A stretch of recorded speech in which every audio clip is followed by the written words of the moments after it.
If you had asked me a few months ago what Zoom was or what Zoom is, I probably would have told you that it's the sound a little kid makes when he's trying to impersonate the sound that an airplane makes when it flies through the sky.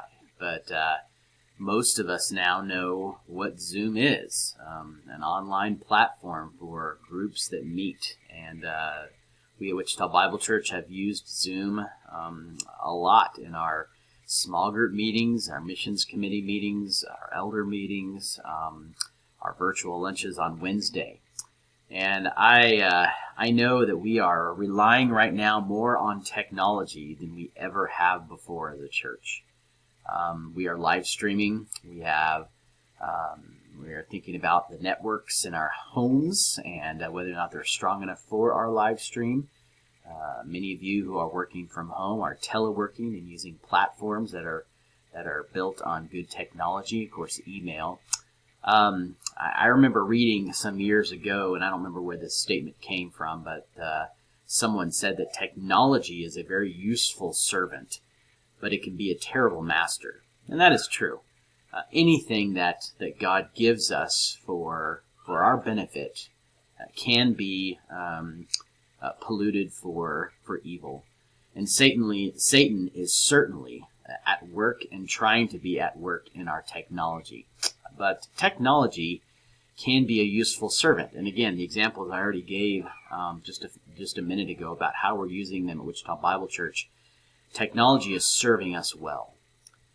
I've been asked before as a pastor why I'm on social media so much. I have a Facebook page. I have a Twitter account. I have a YouTube channel.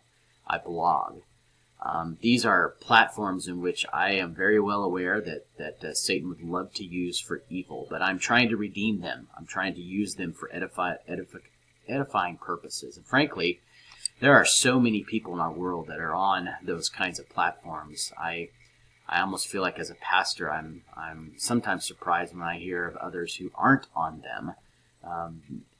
Frankly, you can learn a lot about a person from what they post and what they tweet. And there's not a lot of accountability on social media for those kinds of things, and people feel the freedom to say what they want to say. So as a pastor, I pay attention to those things, especially the people that are in our church.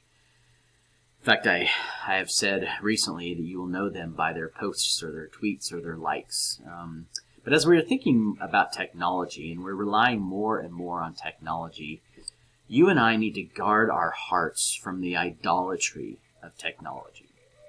John says that we need to keep ourselves from idols. That's 1 John chapter 5, verse 21. So how do we do that? Well, let me give you two questions I think are helpful in identifying the idols of the heart. And these are questions that we'll particularly think about as it relates to technology. First of all, you could ask yourself this question: am I willing to sin to get it? Am I willing to sin to get it? The Puritans said it's about having an inordinate desire. It's not about wanting the wrong things. It's about wanting good things too much. So if you're willing to forsake, for example, the wife of your youth for an extra 15 minutes of scrolling Facebook, then you probably have a technology idol. Secondly, do you run to it for refuge instead of turning to God? Maybe there's conflict in your home. Maybe there's conflict at work, and you don't want to deal with it. So you avoid it by choosing to watch or stream something on Netflix, or choosing to play a video game. If you do that, you have an idol an idol of technology. I want to give you a book recommendation I think that is really a helpful book for all families, all homes. It's called The Tech-Wise Family by Andy Crouch. A lot of good practical ideas for how to put technology in its proper place, in its edifying place in the home.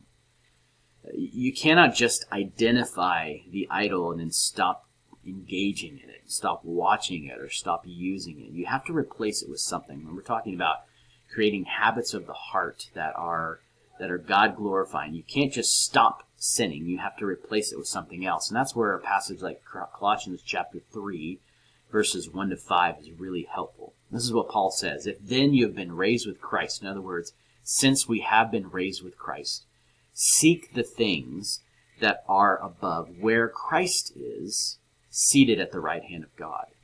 Set your minds on things that are above, not on things that are earth, not on technology, but the things that are heavenly. For you have died, and your life is hidden with Christ in God. When Christ, who is your life, he's my life, appears, you will also appear with him in glory. So Paul says, put to death, therefore, what is earthly in you.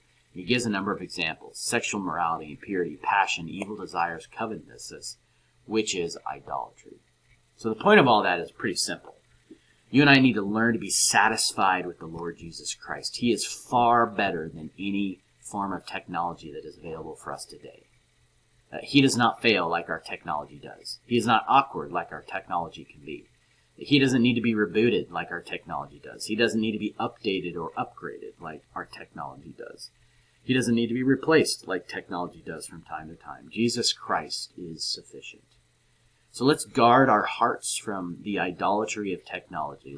Let's use it as a useful servant. Let's be thankful that God gives us technology for these crazy times to use and stay connected. But let's not depend on them so much that the Lord Jesus Christ becomes second in our hearts. So children, brothers, sisters, let's keep ourselves from idols.